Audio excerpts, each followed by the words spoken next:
Hi, I'm Melissa, your free-range psychic. Today is July 13th, 2021, and we just started to have a huge thunderstorm here. Big crack of lightning, thunder, exciting. So today I am going to do a past life study on Steve Bannon as the possible reincarnation of Confederate General James Orville Shelby. This one was tough because there's really not very much written about Shelby, and as I was poring over it on the internet, I wish I had just gone to a library and done some real research. Although I did find somebody's dissertation. There's nothing except for a marriage that's documented about his personal life. Well, his early life is somewhat documented, but it's one of those people that every single site says the exact same thing. It's all taken from a book that was written by somebody, or maybe two books. What I was finding was a lot of revisionism regarding General Shelby. And I know that when I did a past life on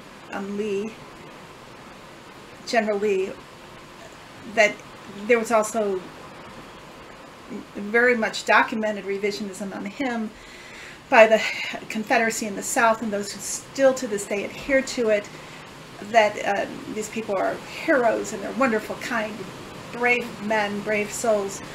But the reality is complicated and not necessarily true, this idealized version of these people. Shelby is very much one of those. And what I'm finding out too is that they had their own Fox News, so to speak, meaning that they had these chroniclers of their actions that very much, to extreme measures,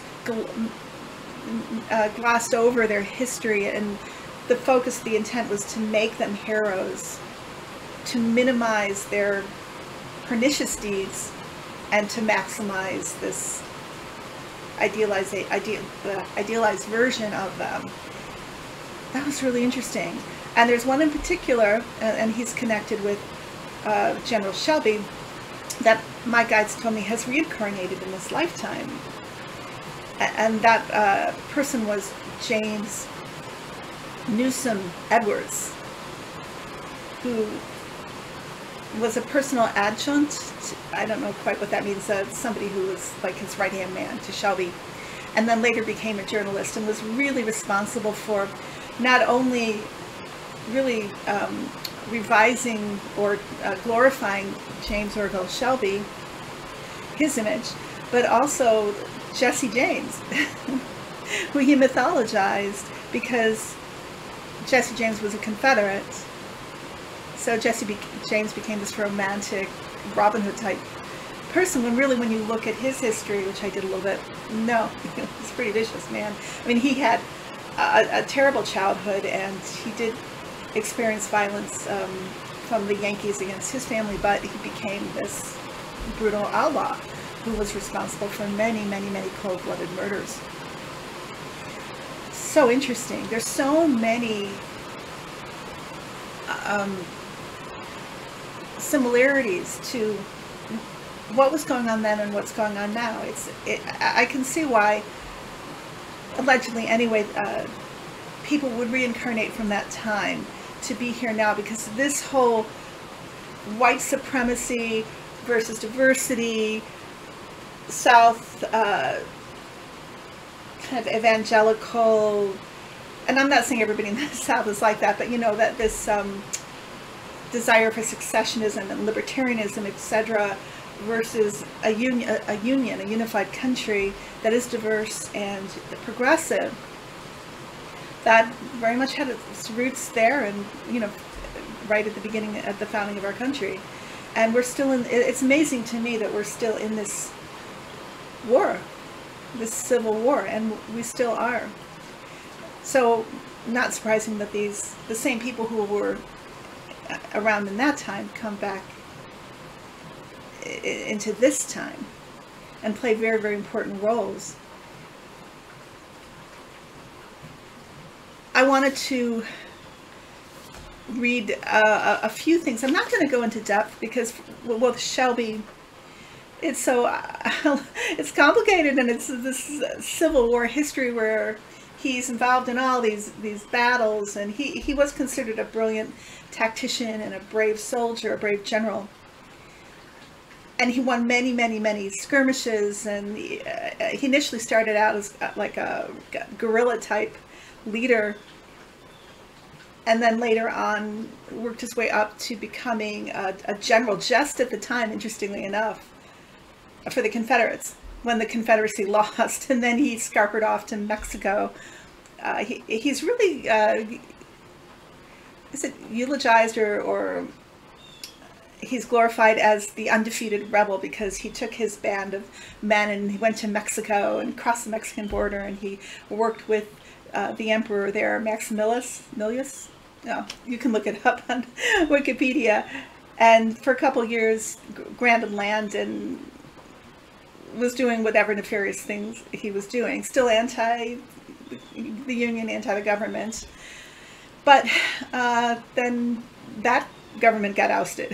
So he ended up coming back to this country where apparently he continually failed in business, and then the last 4 years of his life he was made a U.S. Marshal in Missouri. Oh yes, so these things I can tell you about Shelby. He started off very wealthy, born in Lexington, Kentucky, to a family of probably the largest slave holders or slave owners in the country. It was something to do with the hemp industry. And then he and his brother ended up losing that business whilst he was active with the Confederate Army. He joined the Army because he wanted to protect slavery. And there's an interesting paragraph here I found. It's called Bleeding Kansas. So early on, when he was leading his group of irregulars, or whatever they were called, to fight against the anti-slavery or abolitionist policies that were being enacted in Missouri, and it was something to do with the Missouri-Kansas border, he organized this pro-slavery Blue Lodge group in Waverly, led a company of border ruffians. His first direct involvement in Kansas was at Lawrence during the March 30th, 1855 election of the Kansas Territorial Legislature. Many Missourians without residence in the territory voted illegally in the election. This was partially achieved through intimidation of election judges who were prevented from administering residency oaths. Additionally, Shelby and other Missourians harassed several abolitionists attempting to vote, although they were generally not prevented from doing so. So early on, you have this same mode of intimidation that just occurred the other day with Katie Porter, where she was trying to hold an open town hall meeting, and I believe it was the Proud Boys intimidated people to the point where they had to protect some of the elderly disabled who were there. Same tactics. Unbelievable. Really. James Shelby ended up dying at early, age 66, where reportedly, I mean, there are quotes that he disavowed the war and his part in it, and he showed remorse. But my guides say, and please take this with a grain of salt, that that really wasn't from the heart, that it was political. Because, you know, the Confederacy had lost, and it was not okay to be pro-slavery or pro-Confederacy. And of course, it worked in his favor to disavow what had happened. But they say the reality was no, because he was a narcissist, you know. They don't have remorse. I hope I didn't garble his history too much. Please research, and if there's any Civil War history buffs out there, let me know what you know. It is very frustrating to see our history being destroyed this way. It's not that I want to say that everybody who took part in the Confederacy is this horrible person, but at the same time, I want to see the truth. Show me the truth of their lives, not some gook that what the daughters of the Confederacy, whoever they were, you know, put together. But a lot of that is going on. It's really scary, actually. So Steve Bannon was born in Norfolk, Virginia, also a Southern boy, November 27th, 1953. I didn't really go much into his upbringing. You know, you can Google him. I kind of, Steve Bannon, he really gives me the creeps. It's such a bad energy. I don't like reading about him, and I'm sorry that you had to see his photographs. I didn't put too many on there.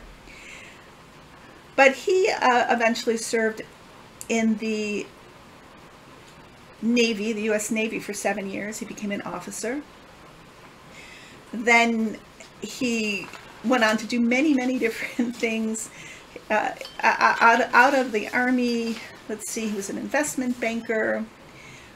He was a Hollywood film producer.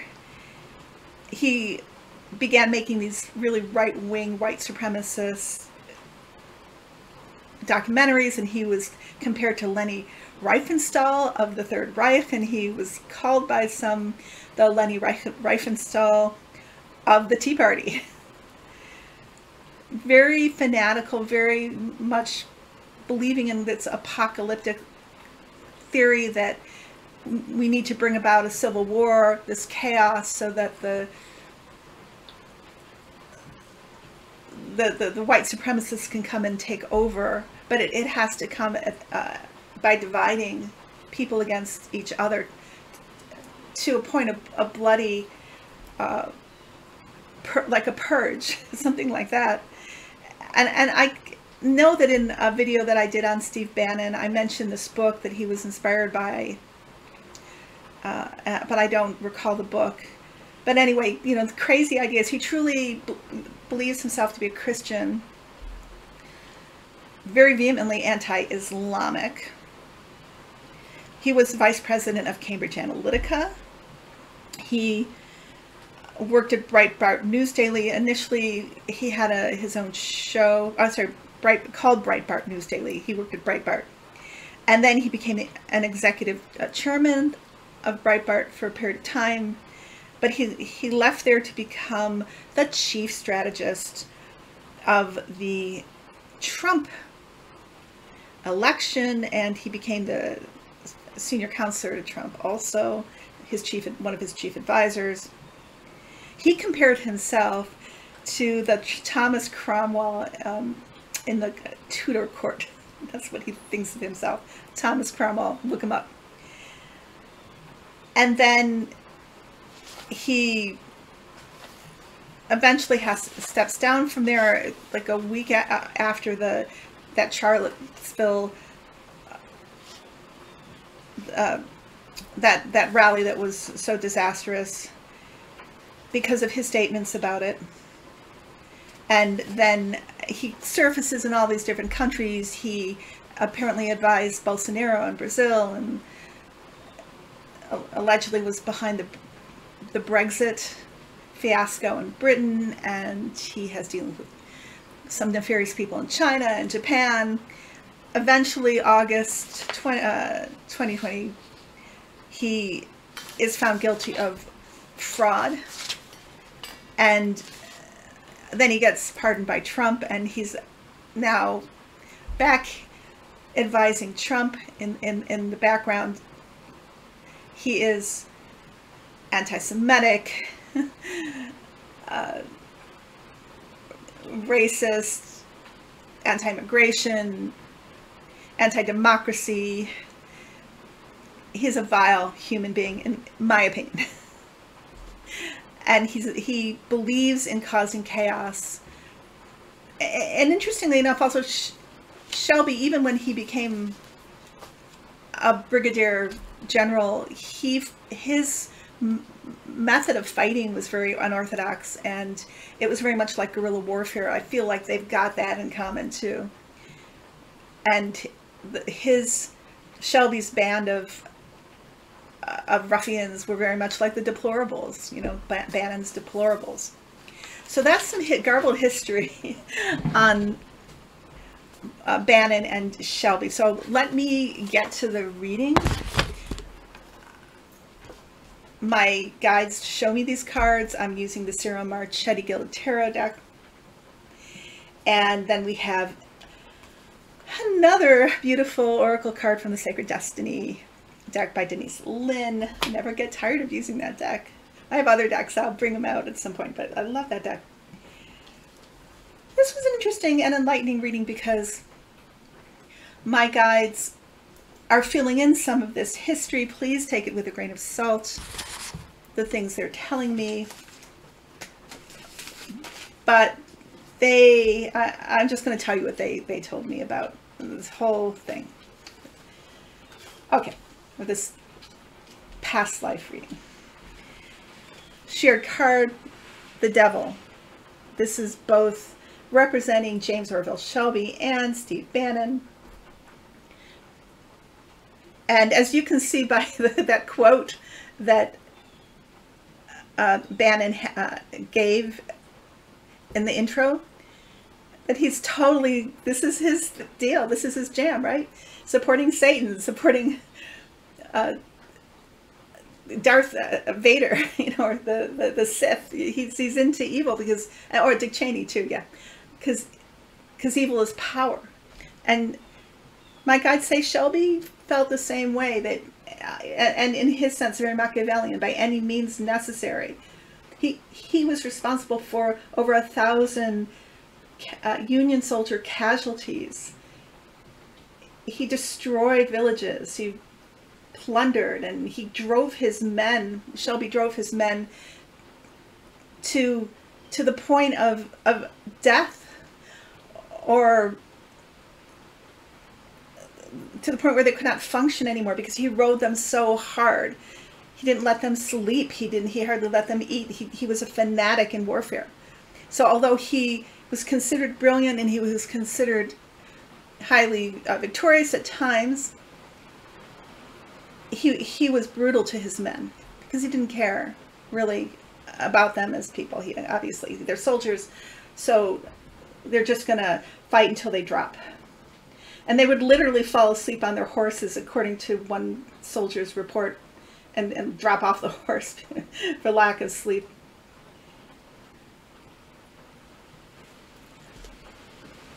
Also, there was another quote I wanted to read you that probably would go along with this card representing Bannon. Very interesting too, just as an insight into him. Bannon told journalist Michael Lewis in February 2018, "We got elected to drain the swamp, lock her up, build a wall."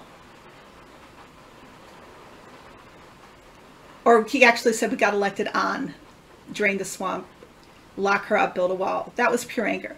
And fear is what gets people to the polls. He added, "The Democrats don't matter. The real opposition is the media. And the way to deal with them is to," and forgive my language, but this is what he said, "flood the zone with shit."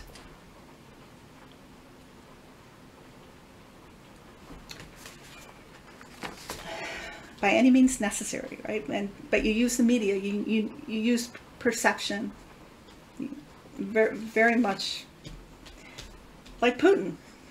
Above is King of Swords. So these are both of them as the soldier, the king, the leader of the army. He's above the fray. He's above his people. He's looking down. He's dispassionate. He's detached. And he's highly arrogant, calculating, looking at the devastation he causes and just thinking of it in terms of numbers and advantages and disadvantages. He's got no feeling about it. But he is in charge. He is in control, and he considers himself the king.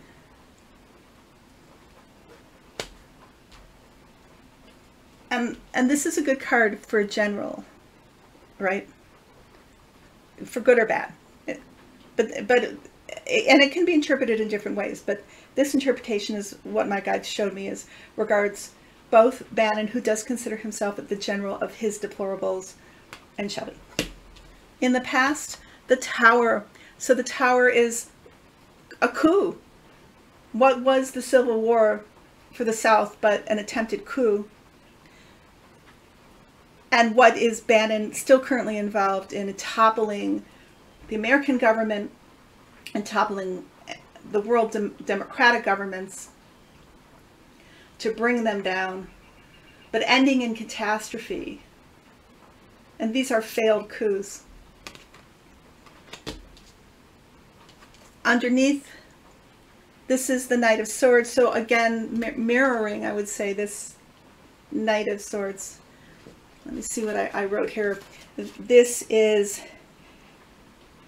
leading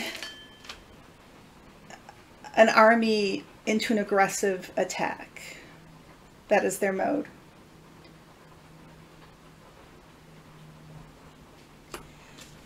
The future for them is death. So this card is interesting for them. It represents a failed cause. This is the death of their aspiration. It is the ending of their dream of supremacy. In the end, the Confederacy failed, and Bannon's attempt to take down democracy all over the world and bring white supremacy and fascism into power will fail too. And interestingly enough, if you look at this card, this is the death of the white supremacists, the patriarchy. It's a death unto itself. The demographics are against it. And the time is against it. Time waits for no man. So all this push for male dominance and the control of the Anglo-Saxon or Caucasian race that seems to be really fueling the Republicans now. Look at the Texas and Arizona, and from the bottom to the top, the Proud Boys, the Oath Keepers, Lauren Boebert, Marjorie Taylor Greene, Matt Gaetz, Jim Jordan, the Freedom Caucus. All of this is to bring white supremacy to the fore, America first, but in and of itself, it's its own death, and it ends in death. It is the ending of this epoch, and it's trying valiantly, I would imagine, to survive, but it cannot survive. Time will not wait for it, and time will not allow it. We will not allow it. But we were seeing it in its death throes. And this is also how Shelby ended his life, looking backwards at the death of his pro-slavery white supremacy fight, or his cause, and he saw the death of it in the abolishment of slavery and the defeat of the South, the Confederate South. This is the clarifying card. This is the Hierophant upside down. So what my guide said about this is that both Shelby, although I have not read this anywhere, this is just what my guides are saying to me, though Bannon, you can read it in a lot of places, used religion, used their version of Christianity as a framework to justify evil and cruel deeds. They find it within a Christian framework of their own making, so to speak. They're distorting true Christianity and using it for their own evangelistic fanaticism. And it fuels them so that they feel they're doing God's work. The outcome card is the Wheel of Fortune reversed. So what my guides say is, just as they think they grasp victory, it eludes them. So their lives end in futility. And again, the guides showed me like the hourglass tipped over, the sand is running out, time is running out. And again, time waits for no man. So time is against them here.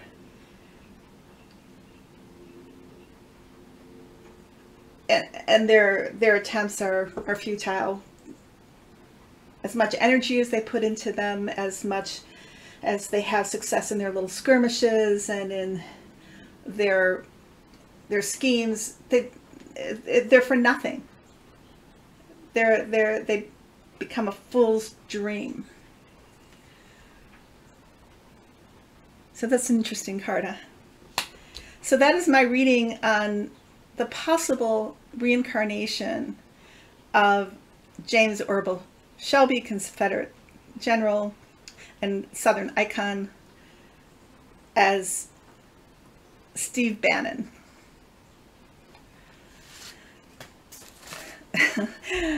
So now we get to have an oracle card chosen to kind of wash our palates. We have to do a lot of that. Yick, right? And again, yes, Denise Lynn's Sacred Destiny. The guides chose this card for us. Adventures.